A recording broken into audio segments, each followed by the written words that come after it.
Vous en avez sûrement déjà vu, peut-être même déjà arpenté, ou vous les entretenez de façon récurrente, ou même vous en êtes à l'origine. Je veux parler de ces petits chemins de terre qui semblent apparaître spontanément sur les espaces enherbés de nos pelouses et parcs urbains. Depuis peu, ils intéressent de plus en plus les aménageurs, même s'ils semblent apparaître comme des systèmes palliatifs dus à un mauvais aménagement des espaces de mobilité. Ces chemins ont un nom très poétique, ce sont les lignes de désir. Dans la perspective d'une réflexion sur la mobilité du campus, thème récurrent des schémas de cohérence territoriale dont notre Scott U ne sera pas exempt. Nous avons décidé de nous intéresser plus en profondeur à ce que signifie l'apparition de ces lignes de désir sur le campus au sujet de la mobilité. Ceci, à travers la problématique, la ligne de désir est-elle une opportunité pour les urbanistes d'optimiser la mobilité à partir des déplacements organiques des usagers?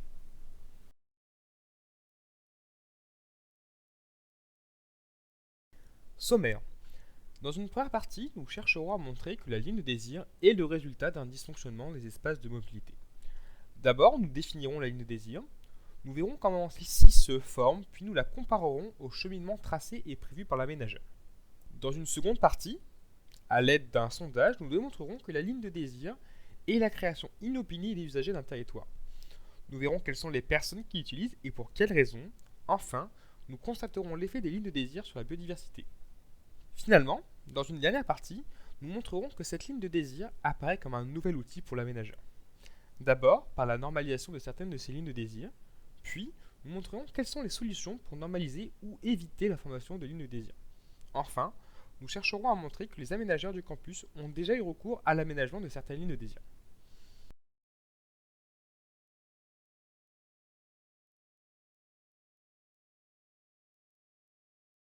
Pour commencer, nous allons définir qu'est-ce qu'est une ligne de désir. La géographe Sonia Lavodinho définit la ligne de désir comme la courbure optimale du tracé qu'un usager laisse dans son sillage lorsqu'il est totalement libre de son mouvement. Il s'agit de ces chemins de terre informels créés par l'usager pour contourner un aménagement, comme un bâtiment ou un équipement, comme un banc, une poubelle ou un kiosque par exemple. Elle peut apparaître à cause d'une contrainte physique comme un talus ou à côté d'un escalier. C'est notamment le cas lorsque, pour les cyclistes, pour contourner un escalier, on voit souvent ces bandes de terre sur le côté des escaliers. Et enfin, pour se protéger d'autres espaces de mobilité comme une route ou une piste cyclable. De cette façon, l'usager forme de nouveaux cheminements qui ne sont pas prévus par l'aménageur à l'origine, dont le travail consiste pourtant à concentrer les flux de mobilité en site propre. Par exemple, en trottoir pour les piétons ou en piste cyclable pour les vélos. Ces lignes de désir consistent en une appropriation de l'espace public ou privé, tout dépend de la propriété du terrain traversé, pour créer de manière involontaire un nouvel espace de mobilité.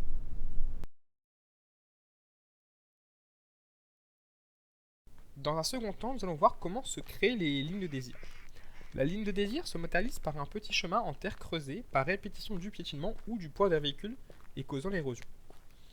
Ces chemins tassés se matérialisent car la végétation n'arrive plus à repousser sur ces tronçons s'ils sont trop souvent utilisés. Ces lignes ne sont pas toujours praticables au fil de la météo, la pluie les rend parfois boueux et glissants, par exemple, ou au fil des saisons, la chute des feuilles en automne fait disparaître ces chemins et en hiver la neige les recouvre également. Pour autant, nous verrons par la suite que cela n'empêche pas les usagers d'emprunter ces chemins. Au contraire, de nombreuses études scientifiques, principalement anglophones, montrent que l'existence de ces lignes de désir, terme d'ailleurs traduit dans les desire paths, est d'autant plus visible en hiver. Les lignes de désir les plus utilisées sont celles où la neige est la plus tassée ou a carrément disparu. Cette forme de mobilité informelle permet de répondre à un besoin de mobilité comme la rapidité, l'efficacité ou la sécurité pour traverser un espace. Elle n'est pas uniquement le résultat des piétons, elle peut être aussi créée par des cyclistes ou d'autres types de déplacements.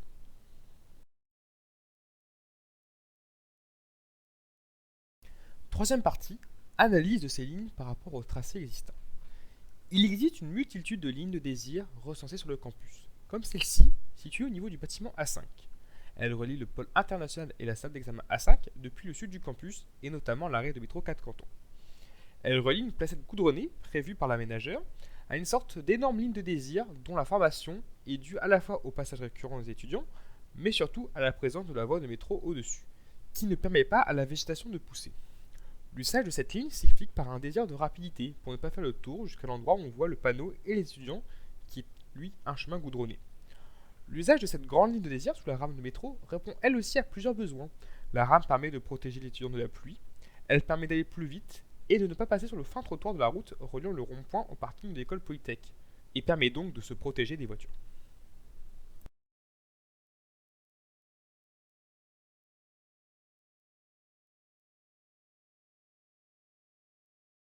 Cette seconde ligne de désir est située devant le bâtiment SH3 et le relie directement au cercle central où on retrouve la bibliothèque universitaire de l'Iliade. Elle n'existait pas sous cette forme avant 2012, puis elle s'est matérialisée au fil des années jusqu'à devenir très épaisse et très utilisée par l'usager.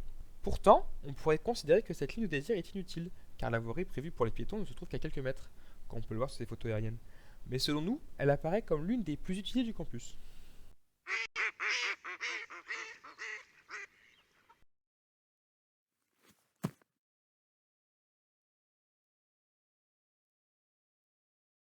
Cette ligne de désir est située devant le bâtiment SN2.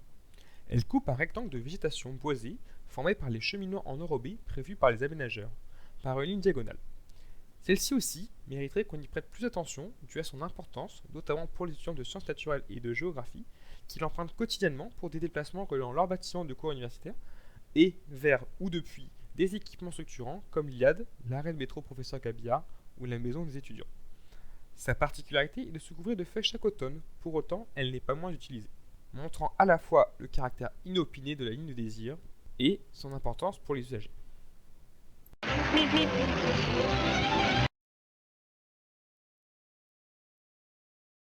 Cette dernière ligne de désir se situe à côté du restaurant universitaire Sully et la résidence Albert Camus. Cette ligne est apparue après la rénovation de la résidence qui a conduit à arracher les haies.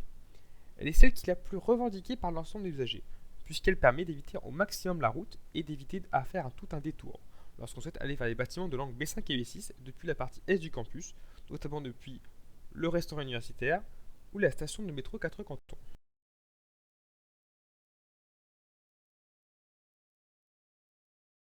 Finalement, cette cartographie permet de localiser les 4 exemples que l'on vient de citer précédemment. Le premier vers le bâtiment A5, le deuxième vers le bâtiment SH3, le troisième vers le bâtiment SN2 et le quatrième vers la résidence Albert Camus. L'objectif de cette cartographie a également été de localiser les différentes lignes de désir trouvées sur le campus et de les catégoriser suivant leur usage et de la nécessité de les aménager.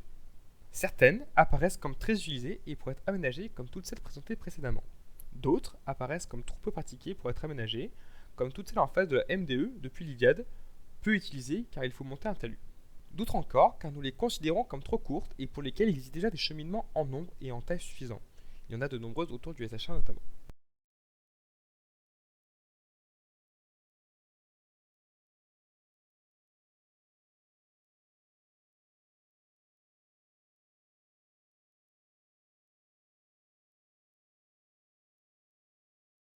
Dans cette deuxième grande partie, nous tenterons d'analyser qui sont les usagers du campus et pour quelles raisons ils empruntent et créent de nouvelles lignes de désir et quelles conséquences cela a sur la biodiversité.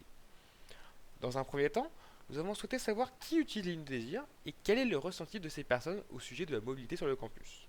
Pour cela, dans le sondage que nous avons créé, nous posions d'abord 5 questions. Qui êtes-vous?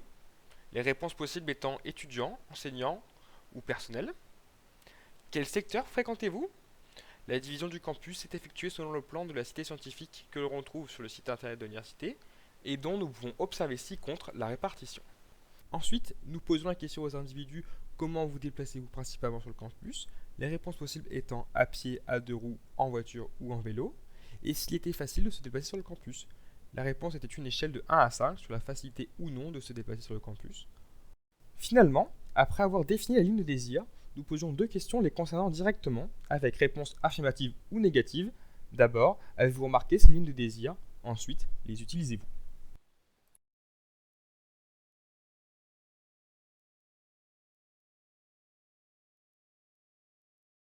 Ainsi, sur les 46 réponses que nous avons obtenues avec notre sondage, pour la question qui êtes-vous, l'extrême majorité d'entre eux sont des étudiants. Pourtant, le sondage était partagé très largement, mais les étudiants se sont davantage mobilisés.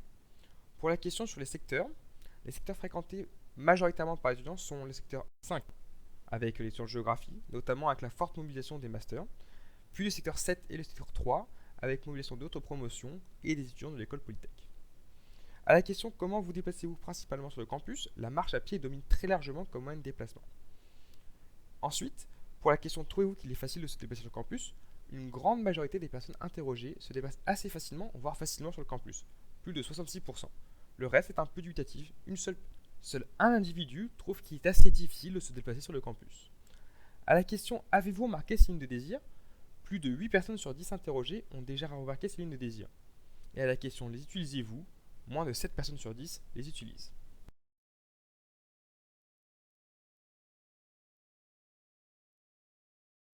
Dans un second temps, nous avons demandé aux personnes répondant à notre questionnaire pour quelles raisons ils empruntent les lignes de désir. Nous avons posé 3 questions. Avez-vous conscience de les utiliser? Nous souhaitions savoir si ces chemins apparaissaient véritablement de manière inopinée. Pourquoi les utilisez-vous? Nous voulons savoir quelles étaient les raisons avancées par les individus pour expliquer le fait qu'ils s'engagent sur des lignes de désir. Et enfin, en cas de pluie, les utilisez-vous toujours? Nous voulons savoir si la météo était un facteur déterminant quant à l'utilisation de ces chemins qui deviennent glissants et boueux lorsqu'il pleut. À la première question, plus de 3 quarts des individus interrogés répondent qu'ils ont conscience de l'utiliser. Ces chemins n'apparaissent donc pas inopinément et sont un choix véritable de l'usager. Pour la seconde question, les individus interrogés avaient le choix à répondre à plusieurs réponses. Presque tous utilisent les chemins pour aller plus vite. Un tiers d'entre eux pour éviter la foule et donc éviter les chemins aménagés qui, au contraire, ont pour objectif de concentrer les flux. Une personne sur 10 les utilise par manque de chemin. Cela veut dire que l'aménagement des cheminements du campus dessert relativement bien l'ensemble du campus. Une autre personne sur 10 les apprend seulement par plaisir. Enfin, et contrairement à ce que nous pensions, seulement 6% d'entre eux les utilisent par sécurité pour éviter les autres usagers, voitures et deux roues. À la dernière question, il est intéressant de voir que 10% des interrogés passent quand même par le chemin, même s'il est mouillé, alors que 20% d'entre eux préféreront un chemin enrobé davantage praticable. Le reste des interrogés prennent le chemin seulement si celui-ci reste traversable aisément.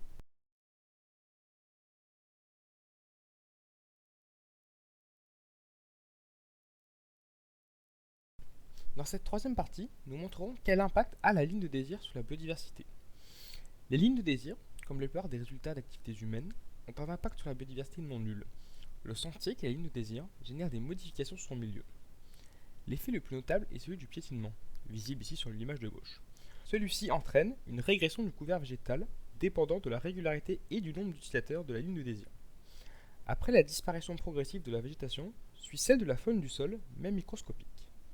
Les organismes vivants dans les sols ont besoin d'air et d'eau pour survivre. Or, la compactation du sol due au piétinement entraîne la disparition des macropores présents dans les sols permettant leur régulation et leur aération. Ce phénomène de tassement est facilement visible par la présence régulière de flaques et de boue sur les lignes de désir, symptôme d'une imperméabilisation des sols et donc d'une retenue d'eau à la surface car ne pouvant s'infiltrer. Le second effet d'importance est dû au rôle de barrière que prennent les lignes de désir. Les lignes de désir, dans certains cas, bloquent la circulation de certaines espèces à la surface comme souterraine, ce qui peut diviser et mettre à mal des populations animales, telles que les lombrics et autres fouisseurs. En analysant l'image, on peut voir sur celle-ci une ligne de désir séparant un milieu en deux, ceci ayant les conséquences vues précédemment.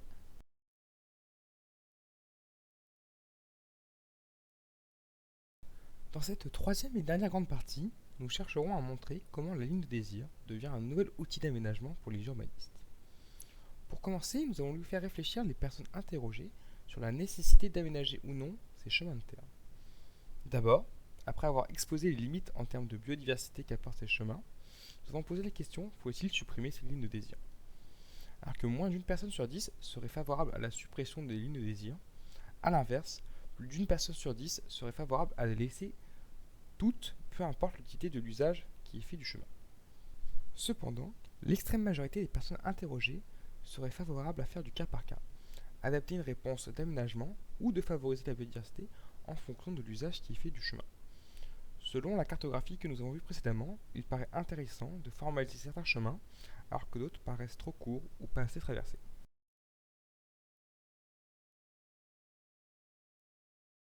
Ensuite, pour étayer un peu plus les réponses de la question précédente, nous avons décidé de demander aux personnes interrogées quels sont les aménagements souhaitables à installer.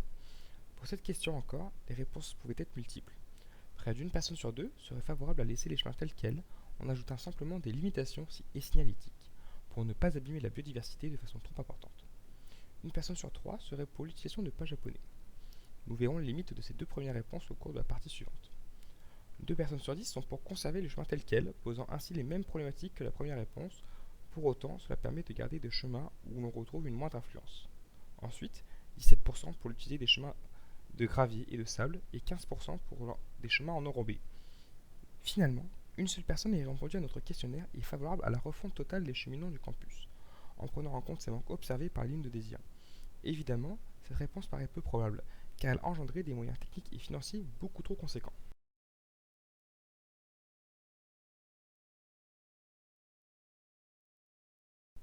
Comme vu précédemment, il existe diverses solutions pour aménager ces lignes de désir. Pour autant, il existe tout autant de limites à ces aménagements.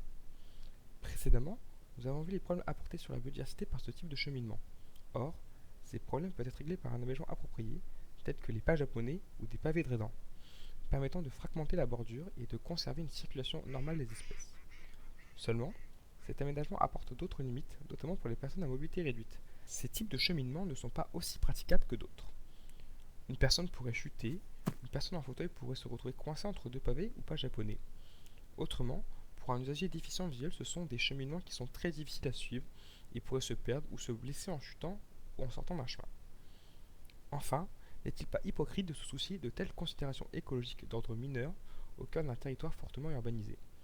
Et dans le cas où le choix se présente, vaut-il mieux aménager les lignes de désir de façon les plus écologique que possible, ou faudrait-il y recourir à l'aide d'enrobés pour les rendre le plus accessibles possible aux personnes à mobilité réduite?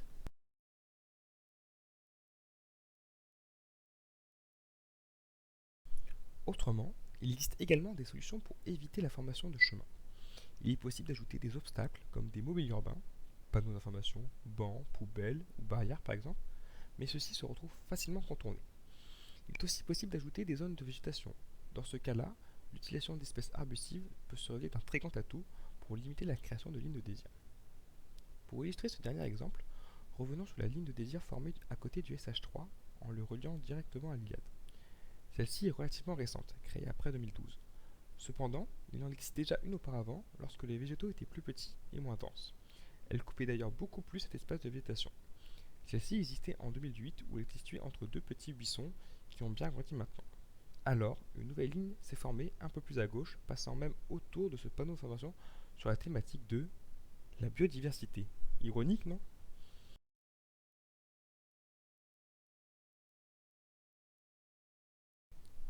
Pour organiser la mobilité à partir des lignes de désir, il pourrait être intéressant de voir ce qu'il se fait ailleurs. Comme nous l'avons vu précédemment, la littérature scientifique anglophone regorge d'articles traitant des lignes de désir. Cette thématique a aussi pris un essor très important sur les réseaux sociaux. Des internautes rapportent sur des pages spécialisées l'apparition de toutes ces lignes de désir, surtout les plus étonnantes, comme celle-ci à l'écran. Il existe également des conférences TED sur ce sujet. Tout d'abord un premier cas, l'exemple du parterre du quartier des spectacles à Montréal. Cette place a été pensée pour contrer l'apparition de ces lignes de désir. Elle comporte de nombreux cheminements bétonnés qui entrecoupent ce parterre de façon aléatoire. Or, c'est un choix de l'aménageur et non une coïncidence. Il s'est inspiré du fonctionnement des lignes de désir pour empêcher leur création par les usagers. Ensuite, l'exemple de l'Université d'État de Michigan. L'architecte a délibérément construit un ensemble de bâtiments universitaires au milieu d'une zone verte. Alors que les paysagistes lui demandèrent où construire des trottoirs entre les immeubles, sa réponse tomba: planter seulement de l'herbe entre les bâtiments. À la fin de l'été, la nouvelle pelouse était dentée de passages d'herbes foulées. Les chemins suivaient les lignes les plus efficaces entre les points de connexion, en courbe plutôt douce plutôt qu'en angle droit, et leur largeur était en relation avec la densité du trafic. À l'automne, l'architecte se contenta de paver les chemins, non seulement ces derniers représentaient de beaux motifs, mais répondaient directement aux besoins des usagers. Ces exemples montrent qu'il y a une prise de conscience de l'existence des lignes de désir et que les aménageurs essaient de contrer leur création pour préserver leurs projets en anticipant les déplacements et les comportements des usagers.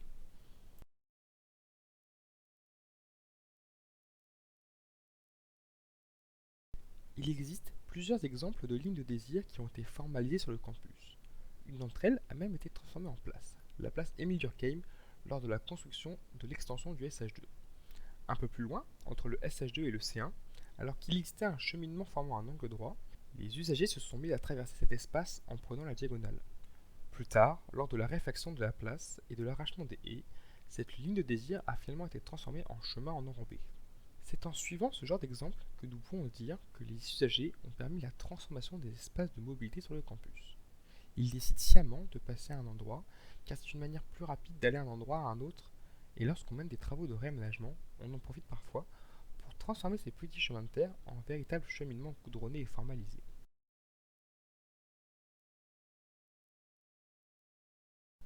Dans cette ultime partie, nous chercherons à montrer que l'université ne s'est pas construite d'un seul coup et que par conséquent, des lignes de désir sont apparues, certaines ont disparu à cause de la construction de bâtiments et celles jugées importantes ont été transformées en cheminements enrobés.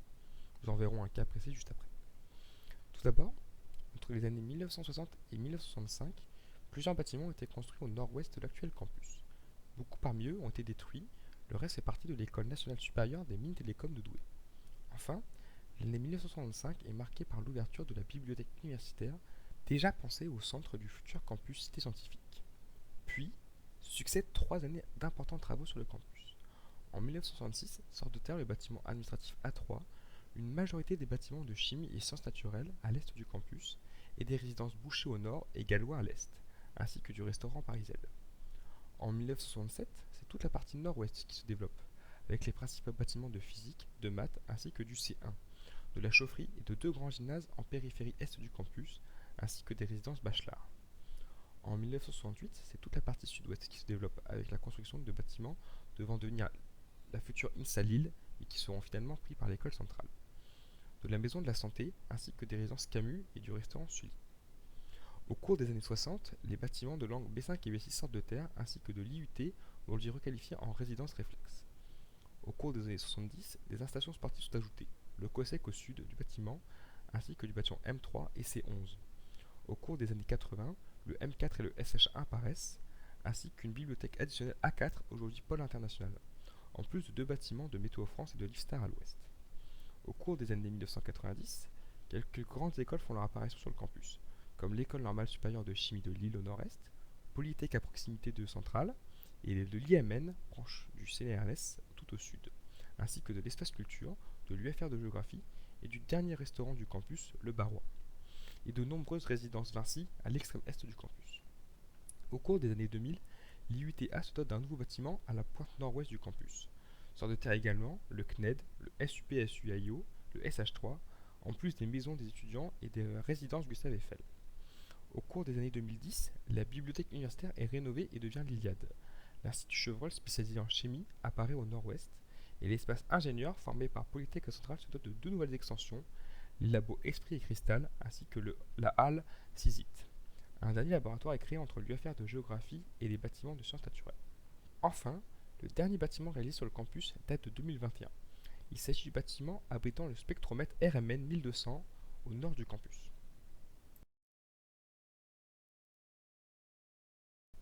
En guise de conclusion, nous pouvons dire que la ligne de désir est le résultat d'actions humaines comme le piétinement d'un espace végétalisé conduisant au tassement de ce sol et à une perte de biodiversité à la fois végétale et animale en surface comme en profondeur. Cette forme de mobilité informelle est de plus en plus étudiée, notamment par les pays anglophones, puisqu'elle est à la fois artistique et elle permet d'optimiser la mobilité en observant les cheminements traversés par l'usager, principalement pour écourter leur déplacement. Lorsqu'elles ne sont pas prévues par l'aménageur, se pose alors la question de l'utilité de l'existence d'une ligne de désir. Certaines apparaissent comme intéressantes à formaliser, consistant principalement à goudronner ou paver ces chemins, alors que d'autres peuvent apparaître futiles, car elles coupent un simple angle droit avec une infime proximité au tracé existant, ou alors elles peuvent être très peu parcourues. Pour autant, leur formalisation consistera à abîmer d'autant plus la biodiversité, car les lignes de désir, d'abord étroites, sont élargies lors de leur transformation. Tandis que, une ligne de désir transformée permet d'améliorer l'accessibilité du campus, puisque cela conduit à la création de nouveaux chemins que l'on considère optimisés puisqu'ils sont apparus par définition pour aller plus vite d'un lieu à un autre. Il y a donc un choix à faire par les aménageurs entre l'amélioration de l'accessibilité du réseau des espaces de mobilité du campus et de la préservation de la biodiversité. Enfin, se pose aussi une dernière problématique pour l'aménageur, liée à la suppression de ces lignes de désir. Celle-ci peut être planifiée par des aménagements de mobilier urbain ou paysager. Pour résumer ce dernier propos, nous pouvons affirmer que la ligne de désir est à la fois un outil pour améliorer la mobilité, d'après les déplacements des usagers, alors qu'à d'autres moments, ces mêmes chemins apparaissent comme une aberration et il est alors possible de contrer leur formation par l'aménagement.